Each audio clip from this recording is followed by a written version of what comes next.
There is a strange deception in comfort. It does not always feel like a prison. Often it feels like peace.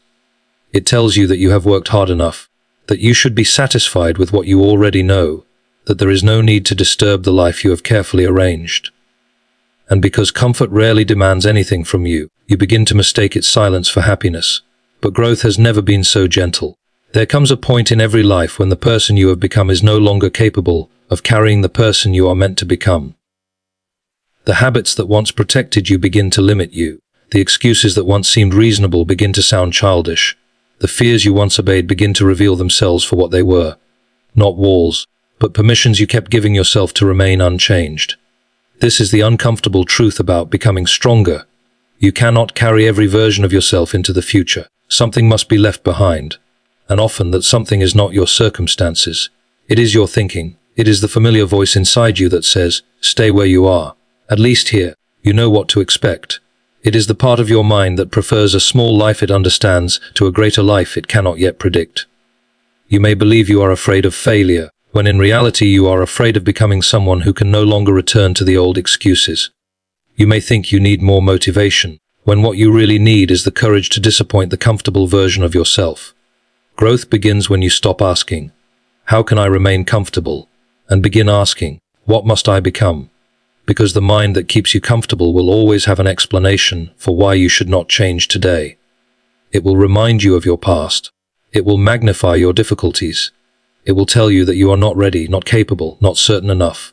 And if you listen long enough, you may spend an entire life protecting a version of yourself that was never meant to remain forever. Comfort is one of the most persuasive things a person can surrender to because it rarely appears as an enemy.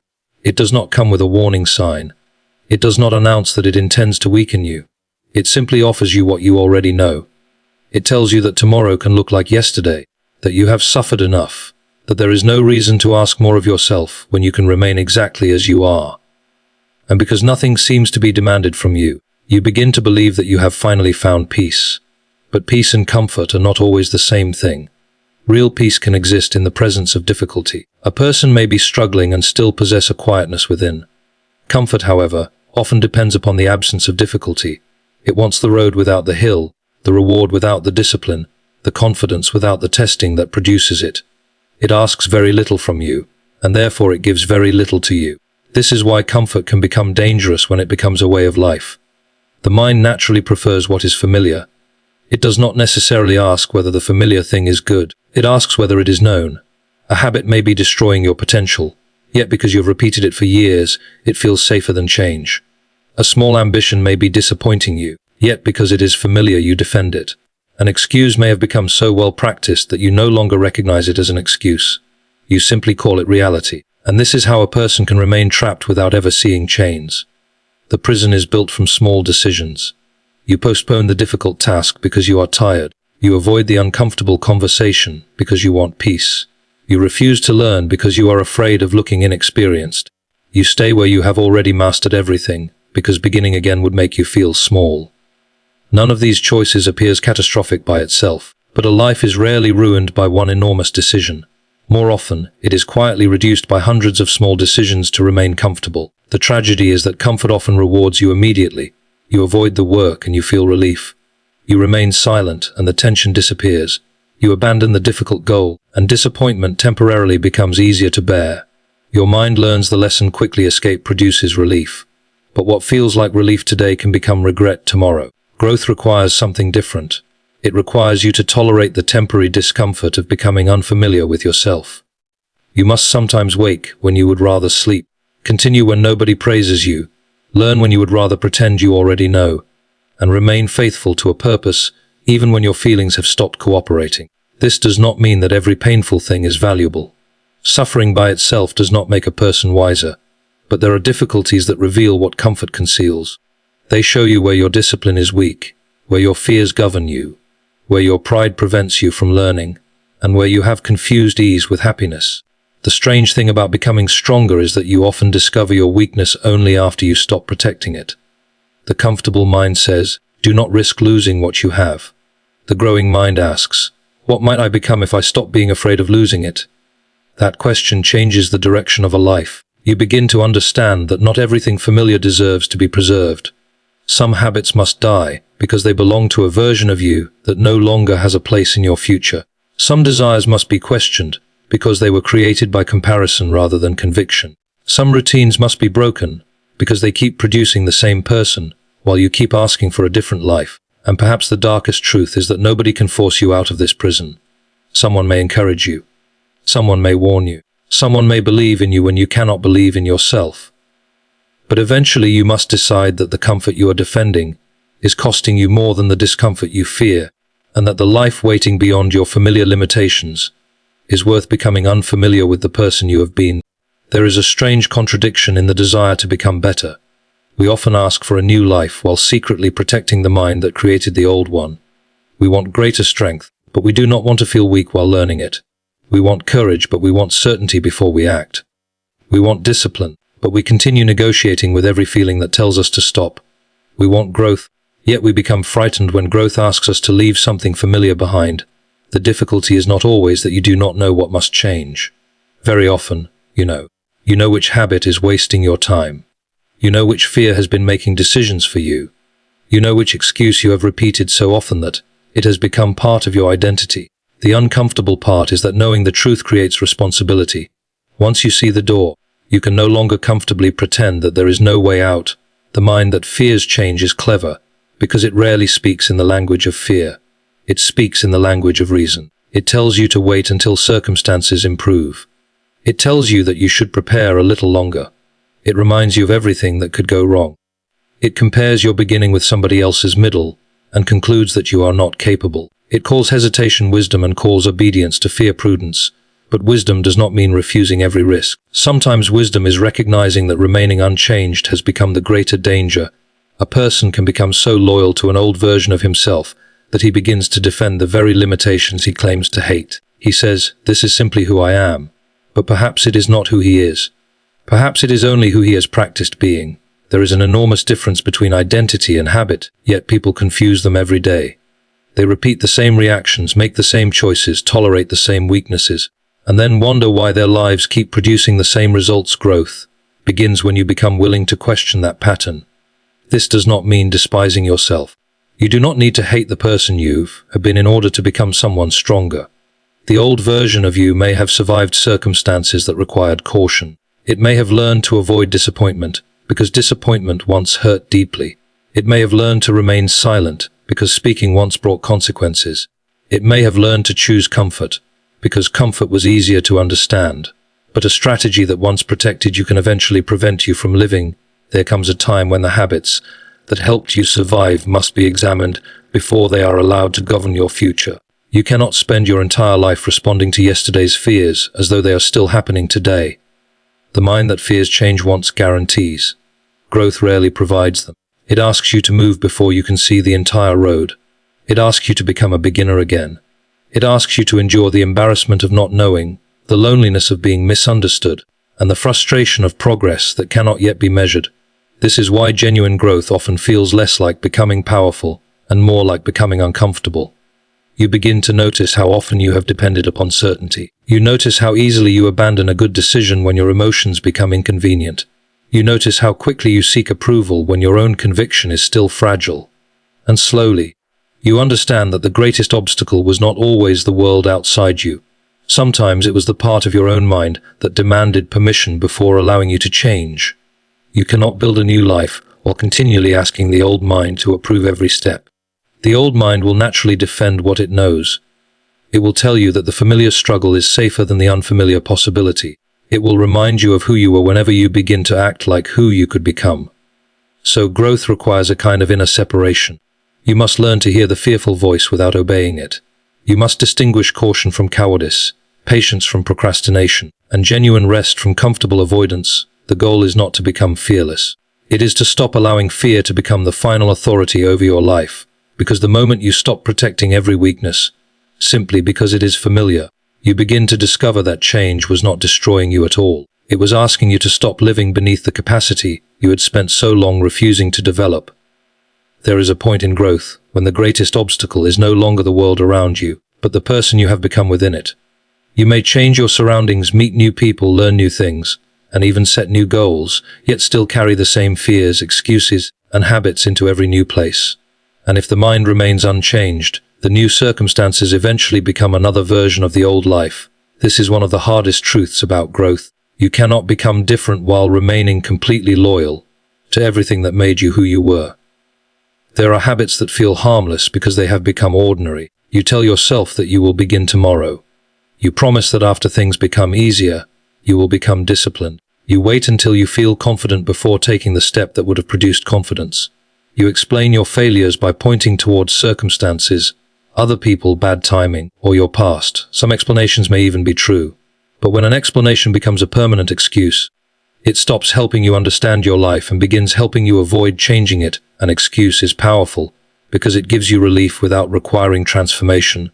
You can always find a reason to remain where you are. There will always be another difficulty, another disappointment, another person who does not understand you, another season that seems inconvenient. If your commitment to growth depends upon perfect circumstances, then you have quietly made comfort your master, but growth rarely arrives under perfect conditions. It often begins when you are tired. It begins when nobody is encouraging you. It begins when you have to admit that some of your old beliefs were wrong. It begins when you recognize that the person you have been defending so fiercely is partly responsible for the life you are trying to escape. This does not mean condemning your past. Your past deserves understanding, but it does not deserve unlimited authority over your future. Perhaps you once lacked discipline because you had never learned it. Perhaps you avoided difficult things because you were afraid of failure. Perhaps you sought approval because you did not yet know how to stand firmly without it. These things may explain your behavior, but they do not have to become your permanent identity. There is a difference between saying, "This is what happened to me," and saying, "Therefore, this is all I can ever become." The first is honesty. The second is surrender. To outgrow yourself is to become willing to question the patterns you once accepted without thought. It means asking why you react the way you do, why certain temptations have so much authority over you, why criticism unsettles you, why discomfort makes you retreat, and why you continue choosing things that you already know will leave you disappointed. These questions are uncomfortable because they remove the easy privilege of blaming everything outside yourself. But they also give you something far more valuable. Responsibility. Responsibility is not punishment. It is power. If everything is someone else's fault, then your future depends upon someone else changing. But when you recognize the part you can control, you regain the ability to act. You may not control what happened yesterday. You may not control what another person thinks of you. You may not control every circumstance that enters your life. But you can begin controlling what you repeatedly practice, what you repeatedly believe, what you repeatedly tolerate, and what you repeatedly choose. This is where old habits begin to lose their authority at first. Change may feel unnatural. The disciplined choice feels harder than the familiar one. Silence feels strange when you are accustomed to explaining yourself. Patience feels uncomfortable when you have trained yourself to demand immediate results. Walking away from an old temptation may feel like losing something, even when that thing was slowly taking something from you. But unfamiliar does not mean wrong. A new habit feels strange because you have not practiced it enough. A stronger mindset feels uncomfortable because the weaker one has had years to become familiar. The first steps toward maturity often feel awkward precisely because you are no longer behaving according to the person you used to be. And eventually you understand that growth is not merely adding better things to your life. Sometimes it is removing the things that prevent better things from remaining there. You must outgrow the excuse that you need to feel ready. You must outgrow the fear that everyone must understand your decisions. You must outgrow the habit of abandoning yourself whenever life becomes difficult. You must outgrow the belief that your past has already written the final sentence of your story. Because becoming stronger is not simply about gaining something new. It is also about having the courage to release what can no longer accompany you into the life you are trying to build. Growth has a peculiar way of disappointing our expectations.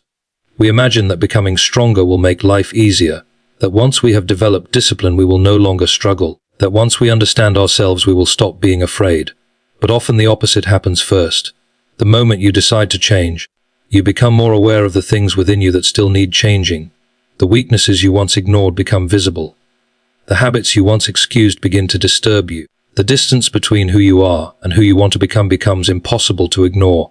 This is why growth can feel like discomfort before it feels like strength. A person who has lived according to convenience will find discipline uncomfortable. A person who has depended upon approval will find independence lonely. A person who has avoided difficult truths will find honesty painful. None of this means that growth is going wrong. It may mean that growth has finally become real. We often want transformation without the disturbance that accompanies it. We want to become courageous without facing situations that frighten us. We want patience without being tested. We want wisdom without discovering that some of our strongest opinions were built upon ignorance. We want confidence without first enduring the humiliation of being a beginner.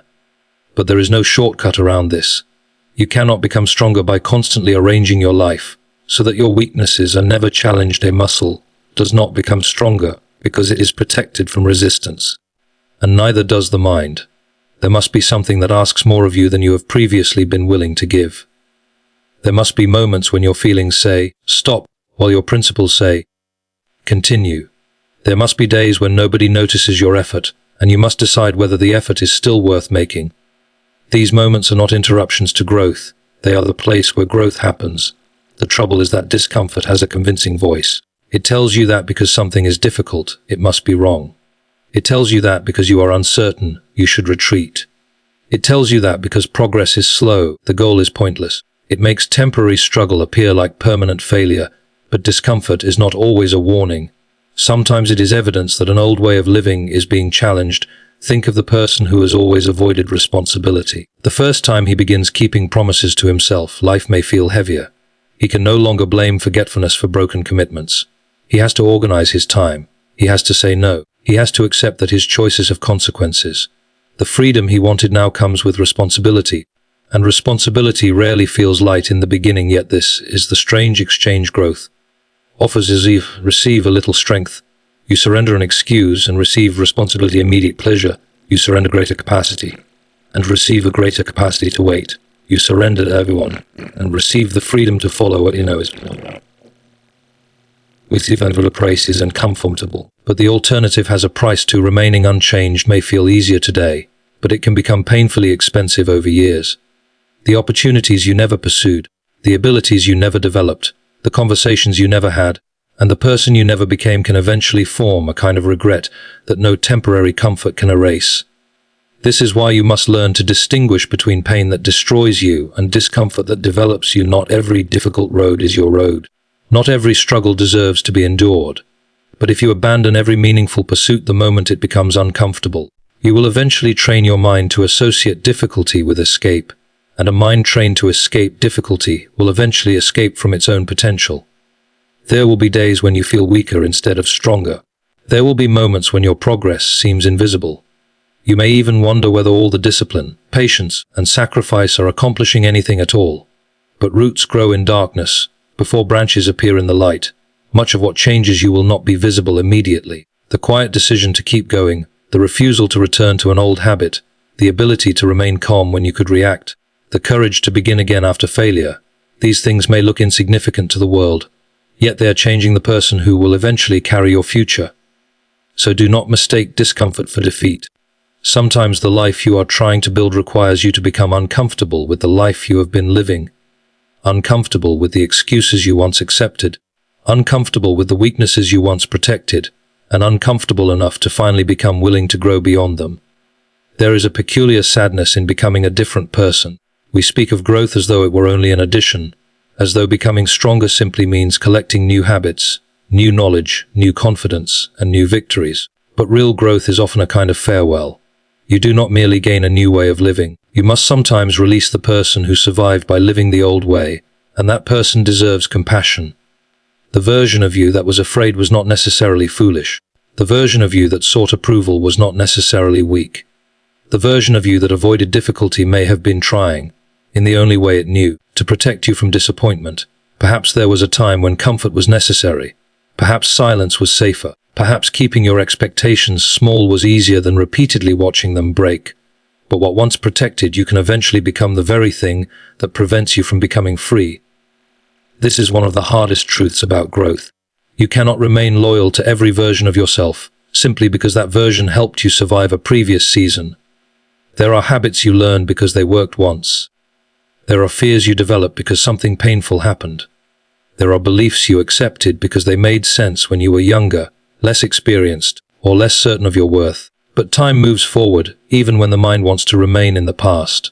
The danger is that we sometimes carry yesterday's survival methods into tomorrow's opportunities. You learn to avoid rejection, so you stop taking meaningful risks. You learn to stay quiet, so you never speak when your voice is needed. You learn to expect disappointment, so you stop hoping for anything greater. You learn to protect yourself from failure, so you never attempt anything that could reveal your weakness. Then you wonder why your life feels smaller than your potential. The answer may be that the person who once protected you is now protecting you from the very life you desire. Growth requires gratitude for that old self without allowing it to remain in control. You can honor who you were without becoming who you were again. You can understand your past without allowing it to dictate your future. You can recognize why you developed certain habits without continuing to obey them simply because they are familiar. This distinction matters because many people attempt to grow through self-hatred. They look at their former selves with disgust and believe that becoming better requires them to despise everything they once were. But hatred is a poor foundation for transformation. You do not need to hate the child who was afraid. You do not need to despise the person who made foolish choices. You do not need to be ashamed of every season in which you were weak. You need to understand that you have learned things since then, and what you have learned now requires you to live differently. There comes a moment when you must say, "That was me, but it does not have to remain me." That sentence contains a quiet kind of freedom. You are not required to repeat every pattern simply because it has been repeated before. You are not obligated to defend every decision your former self made. You are not imprisoned by the emotional reactions you practiced for years. You are allowed to become unfamiliar, and becoming unfamiliar with yourself can be frightening, because other people may notice the change before you fully understand it. Some may prefer the old version of you, because that version was easier for them to predict. They knew what you would tolerate, what you would accept, what would make you withdraw, and how far they could push you. When you change, the old expectations no longer fit. You become quieter about things that once demanded your attention. You become more disciplined about where your energy goes. You stop explaining every decision. You begin choosing long-term meaning over immediate approval, and this can feel like loneliness. Even when it is actually maturity, not everyone will understand the person you are becoming, because they only know the person you have been. But growth was never a promise that everyone would recognize you. Sometimes becoming stronger means becoming willing to disappoint the expectations that were built around your former weakness. It means accepting that certain habits, conversations, environments, and even identities belong to a chapter that has already taught you what it came to teach. The hardest farewell is not always to a person or a place. Sometimes it is to the version of yourself that kept asking to remain small. And perhaps the greatest act of courage is not becoming someone entirely new, but finally allowing the person you have been capable of becoming to take the place of the person you no longer need to be. There is a moment in life when you begin to realize that your past has become too small for the future you desire. Not because your past was worthless, and not because everything you once believed was foolish, but because growth has changed the measure by which you judge your life. What once seemed sufficient may now feel incomplete. What once satisfied you may now leave you quietly restless. And this restlessness is not always a sign that something is wrong. Sometimes it is the first evidence that something within you is waking up. The danger is that we often return to the past simply because it is familiar. We remember the days when our ambitions were smaller, our responsibilities were lighter, and our expectations required less from us. We look backward and mistake familiarity for happiness. We tell ourselves that perhaps we should be satisfied with what we have always known. But there is a difference between gratitude and stagnation. Gratitude allows you to appreciate what you have without refusing what you may become. Stagnation tells you that because something was once enough, it must always be enough. Gratitude looks at the past with thankfulness. Stagnation looks at the past with attachment. Your future cannot be built by continually asking your past for permission. There are people who spend years trying to recreate an earlier version of themselves. They want the same comfort, the same approval, the same routines, the same identity. But life does not move backwards simply because the mind desires familiarity. Time continues its quiet work. Circumstances change, responsibilities increase, opportunities appear and disappear, and if your mind refuses to grow with your life, you may eventually find yourself living in circumstances that require a stronger person while still thinking like the person you used to be. This is where dissatisfaction can become useful. Not the kind of dissatisfaction that makes you despise your life, but the kind that reveals you have stopped developing. It asks uncomfortable questions. Is this really the best I can do? Am I still living according to beliefs I never examined? Have I become too comfortable with habits that once bothered me? Am I protecting an identity that no longer represents who I am becoming? These questions are difficult because they do not allow you to remain innocent about your choices. Once you know that you can become more disciplined, you can no longer pretend that laziness is simply your nature. Once you know that you can control your reactions, you cannot forever blame your emotions. Once you discover that you can learn, improve, and change, the old declaration that, "This is just who I am," begins to lose its authority. You become responsible for your potential, and potential is a strange burden because it gives you hope while also giving you no excuse to remain exactly where you are. Your future will require things from you that your past never demanded. It may require patience where you once demanded speed, courage where you once chose avoidance, discipline where you once followed mood, silence where you once needed recognition, wisdom where you once reacted from pride. This does not mean you must become hard, cold, or emotionless. Strength is not the absence of feeling. It is the ability to keep feeling from becoming your master. A mature mind does not say, "I no longer have fear." It says, "Fear no longer gets to decide everything." It does not say, "I have no weaknesses." It says, "My weaknesses do not have the final word." It does not say, "My past does not matter."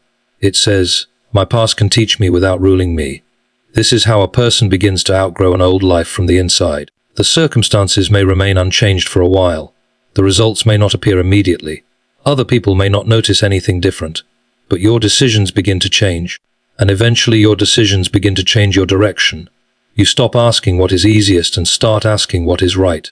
You stop asking what will make everyone approve of you, and start asking what will make you respect yourself. You stop measuring progress by how comfortable you feel, and begin measuring it by how faithfully you live according to what you know. And there will still be days when the old mind calls you backward. It will remind you of easier days. It will offer familiar excuses. It will suggest that you have already done enough. It will tempt you to return to the version of yourself that demanded less, because that version was easier to manage. But the future has its own demands. You cannot enter a larger life with a mind determined to remain small. You cannot ask for greater responsibility while refusing to develop greater character. You cannot expect a different harvest while continuing to plant the same thoughts, habits, and choices. At some point, you must become willing to let your future become more important than your familiarity with the past, to let your growth become more important than your comfort, and to become the kind of person whose present choices are no longer limited by what the former version of you believed was possible.